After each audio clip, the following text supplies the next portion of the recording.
Hi friends, బంతి మొక్కలు కొంచెం ఎత్తు ఎదగగానే మధ్యకు జుంచి ఇంకొక మొక్కగా తయారు చేసుకోవచ్చు ఫ్రెండ్స్. పెట్టుకుంటే మళ్ళీ భూమిలో పెడితే ఇంకో మొక్క తయారవుతుంది. ఒక మొక్కతో ఎన్నో మొక్కలు తయారు చేయొచ్చు. బంతి మొక్క అట్లనే వదిలేస్తే, కట్ చేయకుండా వదిలేస్తే ఒక్కటే పంగపోయి రెక్క పూలు పూస్తాయి. మధ్యకు కట్ చేసినాం అనుకో, పూలు కూడా చాలా మంచిగా వస్తాయి. కొమ్మలు చాలా కొమ్మలు వస్తాయి ఫ్రెండ్స్. చూడండి, నేను చూపిస్తున్నా. అట్లా కట్ చేయాలి, మధ్యలోకి కట్ చేసి ఇంకొక చెట్టు తయారు చేసుకోవచ్చు మనము.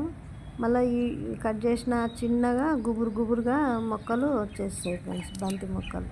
ఇట్లా చాలా మొక్కలు వస్తాయి. మళ్ళీ పూలు కట్ చేసినాక కొమ్మలు వచ్చి, వీటికి కూడా చాలా కొమ్మలు వచ్చి చాలా పూలు కూడా మంచిగా పూస్తాయి ఫ్రెండ్స్. మస్తు గుబురుగా వస్తుంది చెట్టు.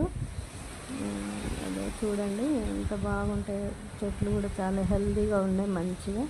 ఇప్పుడే మొగ్గలు వస్తున్నాయి కట్ చేసినటికి.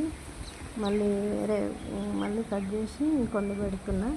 చూడండి ఎంత మంచిగా ఉన్నాయో బంతి మొక్కలు. చాలా బాగుంటాయి చూడండి ఫ్రెండ్స్. ఇప్పుడు బంతి పూల సీజన్. ఇప్పుడే మొక్కలు ఇక సీజన్ ఇక పెద్ద అవుతుంటాయి, ఇక పూలు పూస్తాయి. ఈ టైంలో మనం వాటిని ప్రూనింగ్ చేసుకుంటే మంచిగా వస్తాయి.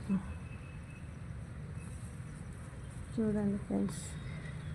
సరేనా మరి, బాయ్. చూడండి బంతి మొక్కలు ఎట్లా ఉన్నాయో. చూడండి ఎంత బాగున్నాయి, మంచిగా వచ్చినాయి. చాలా మొక్కలు పెట్టిన ఫ్రెండ్స్ నేను కట్